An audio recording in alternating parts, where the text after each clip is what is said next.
Hello everyone. So today's topic is organometallic compounds. Organometallic compound आपने नाम भी पहले सुना होगा और हमने इसके जो कुछ रिएक्शंस हैं वो भी पहले पढ़े हुए हैं. तो ऑर्गेनोमेटेलिक में ऑर्गेनो से आप ले सकते हैं कार्बन, कि जहाँ पर कार्बन होगा, मेटेलिक मतलब जहाँ पर मेटल होगा. तो ऐसे कंपाउंड जिसमें carbon is directly bonded to a metal.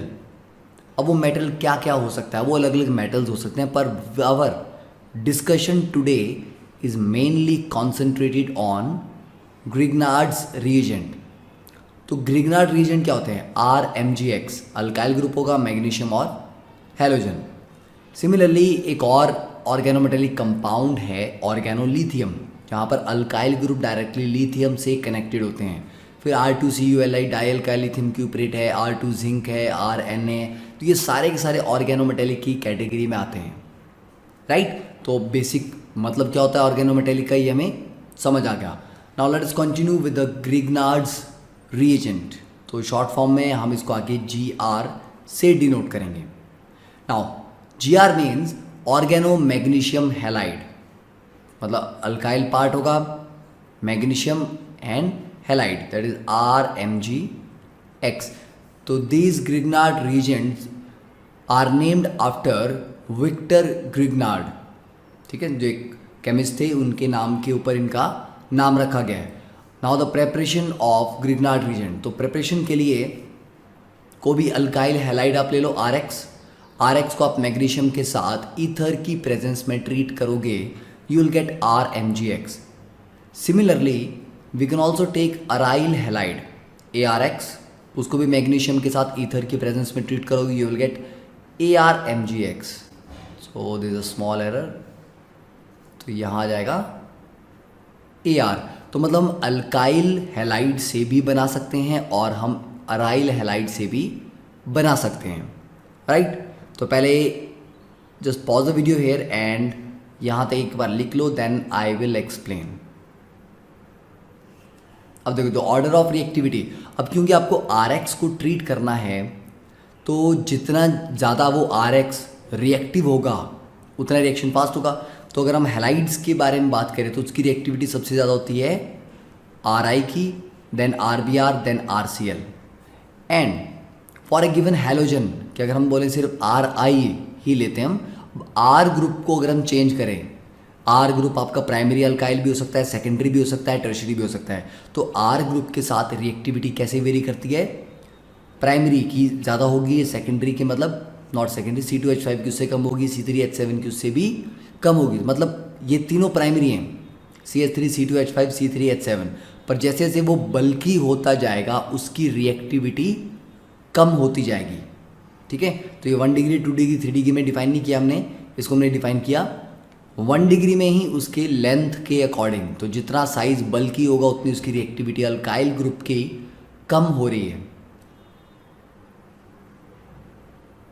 फिर उसके बाद ARMgX. अगर आपको अराइल ग्रिग्नार्ड रिएजेंट प्रिपेयर करने हैं तो सबसे अच्छा तरीका है अराइल ब्रोमाइड्स और अराइल आयोडाइड्स. अगर आप अराइल क्लोराइड लोगे तो उसका रिएक्शन काफ़ी स्लगिश होता है, दैट इज स्लो होता है. तो अराइल ग्रिग्नार्ड रिएजेंट थोड़ा स्लो बनते हैं compare to alkyl. And mostly Grignard reagent are understood to have this equilibrium, कि वो जनरली एक इक्विलिब्रियम में रहते हैं जहाँ पर 2RMgX चेंज हो रहा है या डिकम्पोज हो रहा है R2Mg में die alkyl magnesium plus MgX2 में. तो दिस इज द इक्विलिब्रियम जिसमें ग्रिग्नार्ड रिएजेंट जनरली रहते हैं. नाउ द क्वेश्चन कम कि स्टूडेंट को लगता है कि सर ईथर का यहाँ पे क्या रोल है, कि जहाँ पर भी हम ग्रिग्नार्ड रिएजेंट को प्रिपेयर करते हैं, ठीक है, वहाँ पर हम क्या यूज़ कर रहे हैं कि RX को हम मैग्नीशियम से ट्रीट किया और सभी रिएक्शन में आपने पढ़ा होगा यहाँ पे ईथर है या टेट्राहाइड्रोफ्यूरान है. ओके, तो किसी ना किसी तरह का ईथर मॉलिक्यूल है. तो व्हाट इज द पर्पस और रोल ऑफ ईथर? ईथर एक सॉल्वेंट है यहाँ पे, और एक ऐसा सॉल्वेंट है जो ग्रिग्नार्ड रिएजेंट को स्टेबलाइज करके रखता है, because Grignard reagent is highly reactive. ये इतना रिएक्टिव है, ये वाटर के साथ रिएक्ट कर जाएगा, इसलिए आप उसको कहीं भी मॉइस्चर वहाँ पर नहीं होना चाहिए. That is why we talk about putting in dry ether. कि ड्राई ईथर का मतलब नहीं कि वो सूखा पाउडर होगा, इट मीन्स के that is no moisture will be there in that ether. तो ईथर का जो ऑक्सीजन है वो अपने लोन पेयर के थ्रू इस मैग्नीशियम जो कि इलेक्ट्रो पॉजिटिव मेटल है उसको स्टेबलाइज करके रखता है। तो that is the purpose of using ether, right. तो नाउ नोट इट डाउन। अब नेक्स्ट इज कि ग्रिग्नार्ड रिएजेंट बने कैसे, मतलब RX और Mg से कैसे RMgX बना, उसके लिए एक फ्री रेडिकल मैकेनिज्म प्रपोज किया गया है जिसको आप नोट डाउन कर सकते हो कि RX प्लस Mg पहले RR बना एल्केन प्लस MgX2, फिर ये MgX2 मैग्नीशियम से रिएक्ट करके 2MgX रेडिकल बन रहा है, फिर ये रेडिकल एक और RX से रिएक्ट करके R radical plus MgX2 generate कर रहा है, और फिर ये R रेडिकल और MgX रेडिकल RMgX। तो ये मैकेनिज्म उतना इंपॉर्टेंट नहीं है, जस्ट टू नो, क्योंकि हम ये पढ़ रहे हैं टॉपिक कि इसका अपना प्रेपरेशन किस मैकेनिज्म से हुआ। तो that is free radical mechanism. Next the reactivity.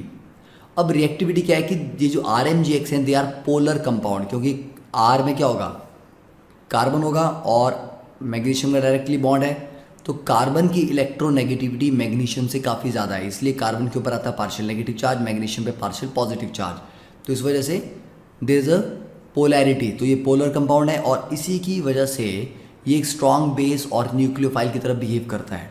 तो RMgX में R नेगेटिव अलग हो जाएगा जब भी रिएक्शन करना होगा, ठीक है। R नेगेटिव जैसे ये CH3MgX हुआ, ठीक है, CH3MgX।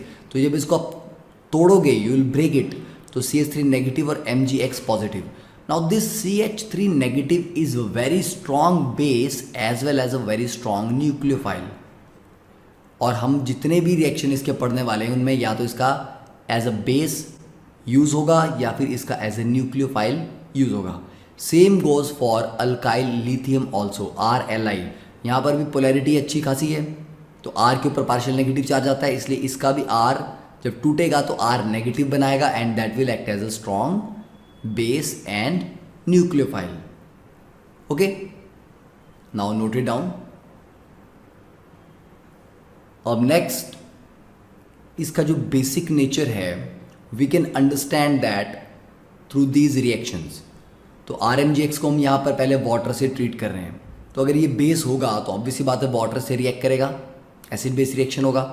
तो यहाँ पे R नेगेटिव, ये Mg पॉजिटिव, तो ये R नेगेटिव वाटर के हाइड्रोजन पे अटैक करता है क्योंकि H के ऊपर यहाँ पार्शियल पॉजिटिव चार्ज होता है, ठीक है। तो ये बॉन्ड टूट के OH पे चला जाएगा, तो H पॉजिटिव निकाल लिया उसने, तो R नेगेटिव ने H पॉजिटिव निकाला तो क्या बना RH, OH नेगेटिव अलग हो गया, Mg2 पॉजिटिव अलग और X नेगेटिव अलग। तो लेफ्ट साइड में आपके पास बेस कौन सा है, RMgX, it's a strong base. Right side में बेस कौन बना, OH नेगेटिव, तो OH negative is a weaker base compare to R negative. तो प्रोडक्ट में बेस भी वीक बन रहा है और एसिड भी वीक बन रहा है, तो डेफिनेटली कोई भी ऐसा रिएक्शन जिसका प्रोडक्ट में एसिड भी वीक हो और बेस भी वीक हो दैट इज फेवर्ड, तो वो फॉरवर्ड डायरेक्शन में जाएगा। सिमिलरली RMgX को आप अल्कोहल से भी ट्रीट कर सकते हो, तो वाटर का pKa वैल्यू होता है अराउंड 15.7 और अल्कोहल का pKa 16 to 18 तक वेरी करता है। तो यहाँ पर भी R नेगेटिव इसके एसिडिक हाइड्रोजन पे मतलब H पॉजिटिव को निकाल लेगा, ये OR नेगेटिव अलग रह जाएगा। तो यहाँ पर जो आपका अल्केन बन रहा है RH, इसका pKa वैल्यू होता है 40 to 50, तो obviously it's a very very weak acid, ठीक है। तो ये रिएक्शन प्रूव करता है कि why this reaction goes in the forward direction, क्यों ये होना चाहिए।